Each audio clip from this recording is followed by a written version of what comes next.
Hello friends, welcome to Sai Kitchen Flavorful Recipes. இன்னைக்கு வீடியோக்குள்ள போறதுக்கு முன்னாடி Sai Kitchen சேனலை சப்ஸ்கிரைப் பண்ணாதவங்க மறக்காம சப்ஸ்கிரைப் பண்ணுங்க. பக்கத்துல இருக்கிற பெல் பட்டனை கிளிக் பண்ணுங்க. அப்பதான் நான் புதுசா அப்லோட் பண்ணும்போது உங்களுக்கு நோட்டிஃபிகேஷன் வரும். இன்னைக்கு wheat dosa, கோதுமை தோசை எப்படி பண்றதுன்னு பார்க்கலாம். அதுக்கு ஒரு பவுல் எடுத்துக்கோங்க. ஸோ அந்த ஒரு பவுலில் ஒரு 1/2 கப் அளவுக்கு கோதுமை மாவு ஆட் பண்ணிக்கோங்க. அதே 1/2 கப் அளவுக்கு அரிசி மாவு. ஸோ இந்த அரிசி மாவு வந்து உங்களுக்கு நல்ல ஒரு கிறிஸ்பினஸ் கொடுக்கும். அதுக்கப்புறம் ஒரு 1/4 கப் அளவுக்கு ஒரு 2லேருந்து 2.5 ஸ்பூன் அளவுக்கு ரவை. அதுக்கப்புறம் ஒரு 1/4 கப் அளவுக்கு நல்ல கெட்டியான தயிர் எடுத்துக்கோங்க.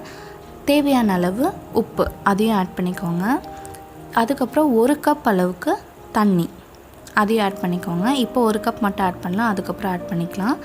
இப்போ இது எல்லாத்தையும் சேர்த்து நல்லா விஸ்க் மூலமாக கட்டி இல்லாமல் கலந்து விட்டுக்கோங்க.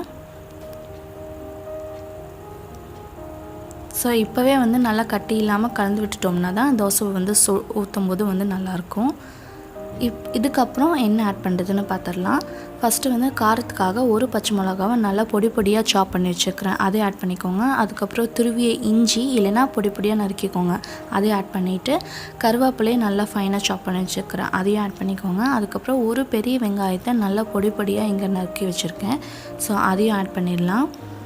அதுக்கப்புறம் 1 கப் அளவுக்கு தண்ணி இப்போ ஆட் பண்ணிக்கோங்க. ஸோ தண்ணி ஆட் பண்ணிவிட்டு நல்லா எல்லாத்தையும் சேர்ந்து நல்லா கலந்து விடுங்க.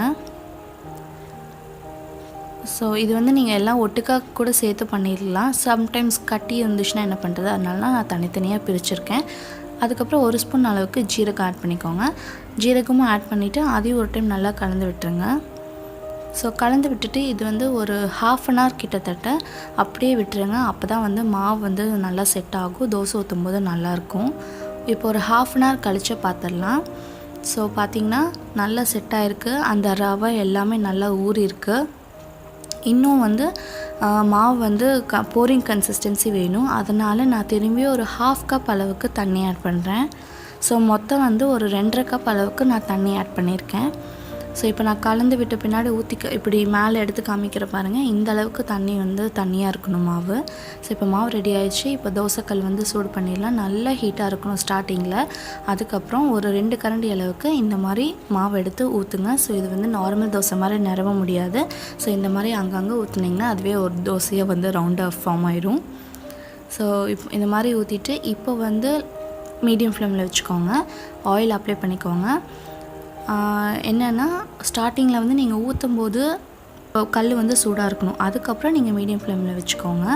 அப்போ தான் வந்து நல்லா மொறுமொறுன்னு இருக்கும், கருப்பும் ஆகாமல் மொறுமொறுன்னு இருக்கும். இப்போ நான் திருப்பி போடுறேன் பாருங்கள். ஸோ ஒரு நல்ல ஒரு லைட் ப்ரௌனிஷ் கலரில் வந்திருக்கும். ஸோ திரும்பி இதை வந்து ஒரு மீடியம் ஃப்ளேமில் திரும்பி ஒரு குக் பண்ணுங்கள், 2 மினிட்ஸு காமிக்கிறேன் பாருங்கள். ஸோ நல்லா தோசை வந்து நல்லா மொறுமொறுன்னு ரெடி ஆயிடுச்சு. சீக்கிரமாக கோதுமை தோசை மொறுமொறுன்னு ரெடி ஆகிடுச்சு பாருங்கள். இப்போ நான் ஒரு பிளேட்டில் ட்ரான்ஸ்ஃபர் பண்ணி காமிக்கிறேன். இதுக்கு வந்து நீங்கள் காரசாரமாக கார சட்னியோ இல்லை தேங்காய் சட்னியோ வச்சு சாப்பிட்டு பாருங்கள், சூப்பராக இருக்கும். செஞ்சு பார்த்துட்டு எப்படி இருக்குன்னு கமெண்ட் பண்ணுங்கள். இந்த வீடியோ உங்களுக்கு பிடிச்சிருந்தா லைக் பண்ணுங்கள், ஷேர் பண்ணுங்கள், சப்ஸ்கிரைப் பண்ணுங்கள் மறக்காமல். தேங்க்யூ.